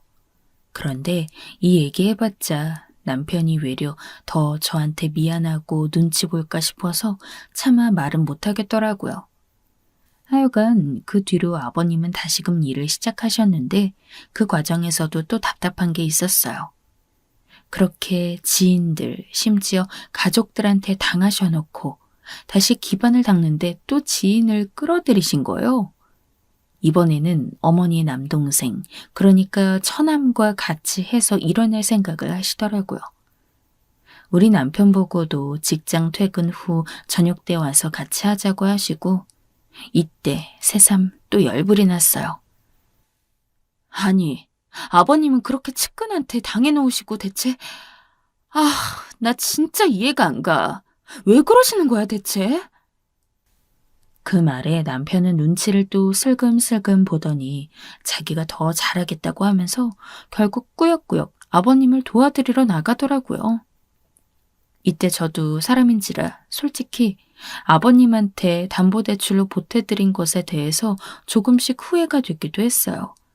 딱 돈만 건네드리고 말 생각이었는데 외려 그 사업을 다시 되살리기 위해서 남편이 뛰어들어 집에 머무는 시간이 확 줄어버렸거든요. 저도 한창 말썽 부리는 남자아이 키우느라 힘든데 남편은 아버님 사업 때문에 본인 직장에 출근했다가 저녁에는 아버님 사업지로 또 출근을 해야 했어요. 새벽 6시에 나가서는 그 다음날 새벽 1시에 돌아오는 생활을 3, 4년간 했으니까요. 이때 몸이 너무 힘들어서 그런지 남편은 잠깐 집에 와서도 잠을 잘 못 자고 일이 고되고 스트레스가 많아서인지 한겨울에도 자다가 땀으로 범벅이 되고 또 몸을 엄청 긁더라고요. 거의 투잡을 하는 셈이었고 이때 아버님 일을 도와드리는 건 초기 1, 2년간은 거의 보수도 못 받았어요.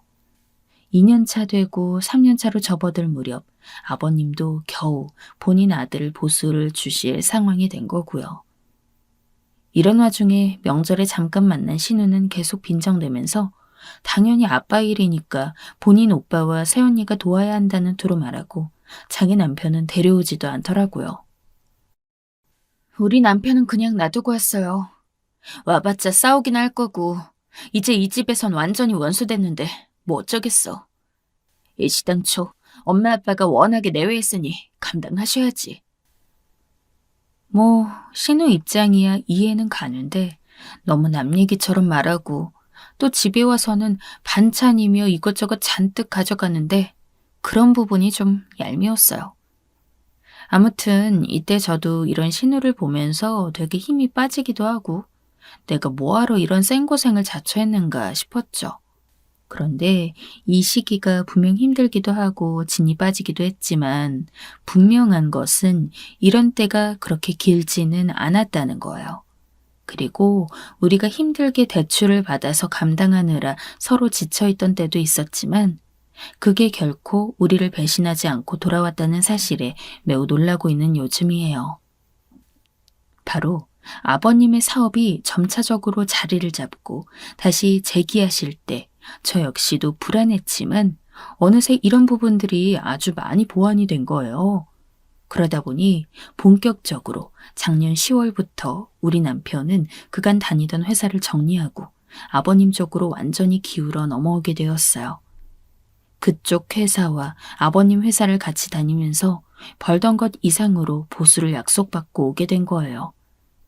사실 코로나 시기를 겪으면서 한 번 더 출렁이듯 멀미를 겪긴 했지만 그때 남편이 발빠르게 마케팅도 하고 저도 같이 협조를 했었어요.